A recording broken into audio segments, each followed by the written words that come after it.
Olá, bom dia! Quinta-feira, 21 de março de 2019 e a gente está começando o Bom Dia News aqui pela sua O Dia TV, afiliada da Rede TV no Piauí, canal 23.1.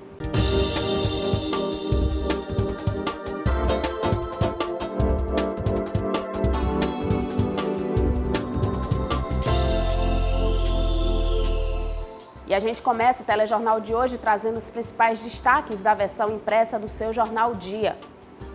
Colisão entre carro da Prefeitura de Jacobina do Piauí e picape deixa 2 mortos na BR-316. Em política você vai conferir, MDB cobra tratamento diferenciado na divisão de cargos no governo do estado. E ainda, preço da gasolina chega a R$ 4,59 em Teresina. Esses e outros destaques você confere no seu Jornal Dia, líder em credibilidade. A Justiça determinou o bloqueio de mais de 10 milhões de reais das contas do governo do estado para que sejam retomadas as obras da PI 245. O bloqueio é devido à falta do cumprimento do acordo firmado junto ao Departamento de Estradas e Rodagens, o DR. A gente confere agora mais detalhes com Isabela Lopes.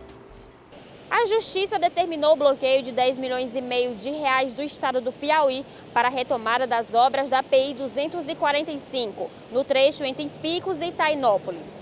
A ação civil pública foi ingressada pelo Ministério Público do estado do Piauí contra o Departamento de Estradas e Rodagens, o DR, e o estado do Piauí, em função do não cumprimento da decisão judicial de julho de 2018. Na época, o DR comprometeu-se a apresentar cópia do aditivo contratual, prevendo o ajuste financeiro do contrato com a construtora Hidros, assim como o cronograma de obras até o dia 1º de fevereiro de 2019, além dos trâmites burocráticos internos necessários ao empenho no prazo máximo de 45 dias. Mas no dia 1º de março de 2019, o Ministério Público apresentou uma petição mostrando que o DR não cumpriu com as medidas firmadas no acordo. O Ministério Público ainda aplicou multa diária no valor de R$ 5.000 ao gestor do DR, José Dias de Castro Neto. A penalidade é retroativa a 14 de setembro de 2018, sendo limitada a R$ 50.000. Ontem, a Polícia Federal deflagrou a Operação Boca Livre para cumprir mandados de prisão e investigar supostas fraudes em licitações envolvendo a merenda escolar na Secretaria de Educação do Estado. Quem traz mais informações para a gente é Lalesca Setúbal. A investigação começou em 2015 por uma denúncia e a operação foi deflagrada para cumprir 12 mandados de busca e apreensão nas empresas e na Secretaria de Educação do Estado. De acordo com a Polícia Federal, o processo licitatório começou em 2014, com recursos do Programa Nacional de Alimentação Escolar, o PNAE, e do ProJovem. Os pagamentos foram realizados ainda no ano de 2014, entre os meses de setembro e outubro de 2014, véspera da eleição. Esse pregão ele teve uma atuação extremamente restritiva, né, para eliminar as empresas concorrentes, direcionada para beneficiar determinadas empresas, como também alguns elementos do pregão, como justificativas elencadas, que foram constatadas que eram inverídicas, né, de forma a beneficiar as empresas que seriam vencedoras, né. Essa investigação evoluiu, né, a equipe conseguiu identificar relações entre as empresas, relações inclusive bancárias, né, de forma que foi representado ao juízo federal a expedição de mandados de busca e apreensão, que foi deferido. De acordo com a Controladoria Geral da União, as empresas teriam vendido merenda escolar com sobrepreço de 38%, cobrando a mais do que o repassado às escolas. De acordo com a Polícia Federal, entre a Secretaria de Educação e as empresas, os contratos teriam um superfaturamento de 68% e servidores públicos teriam transações bancárias suspeitas no valor de R$ 300 mil. O total de contrato abrangido, que foram efetuados os pagamentos, deu em torno de R$ 5.300.000. Nós identificamos que desses contratos houve um superfaturamento de 68%, né? Então, houve um pagamento de superávit aí, que estimado, na ordem de 1.750.000.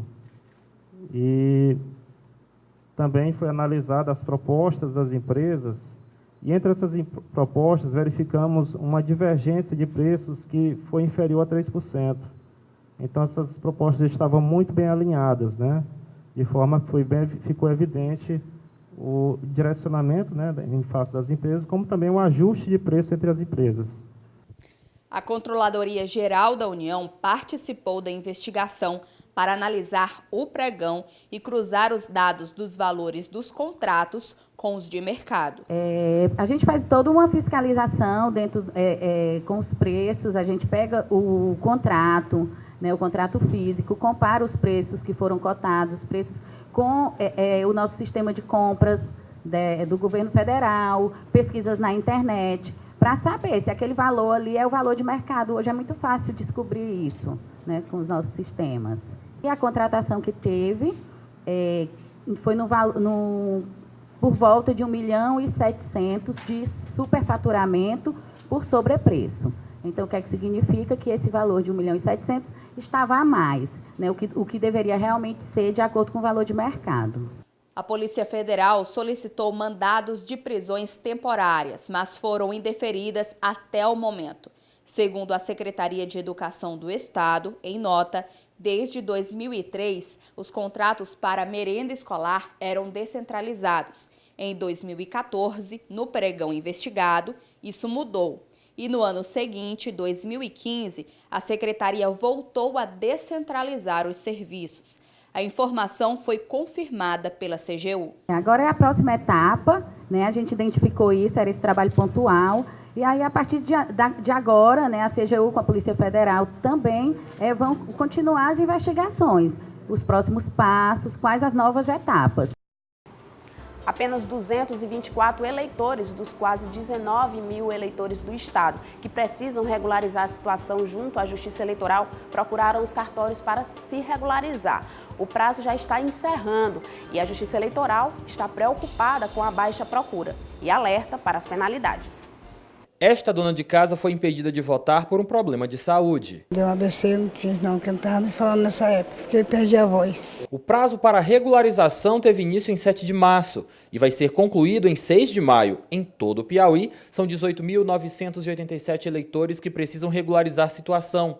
Até o início da semana, apenas 224 procuraram a Justiça Eleitoral. Devem procurar o TRE aqueles que não votaram e nem justificaram a ausência em 3 eleições seguidas. O atendimento é simples e rápido. A gente tem intenção de atender bem o eleitor, então a gente precisa que o eleitor procure regularizar o mais rápido possível, aproveitando esse momento em que as filas estão pequenas, a gente tem condição de prestar o melhor atendimento, para que a gente não fique naquele tumulto final, até porque nós temos kits limitados, nós temos uma demanda limitada para atender o eleitor. A baixa procura pela regularização tem chamado a atenção. A Central de Atendimento do Eleitor, que está de novo endereço, possui 24 guichês para atendimento, mas a demanda não tem justificado a utilização de nem um quarto da estrutura total.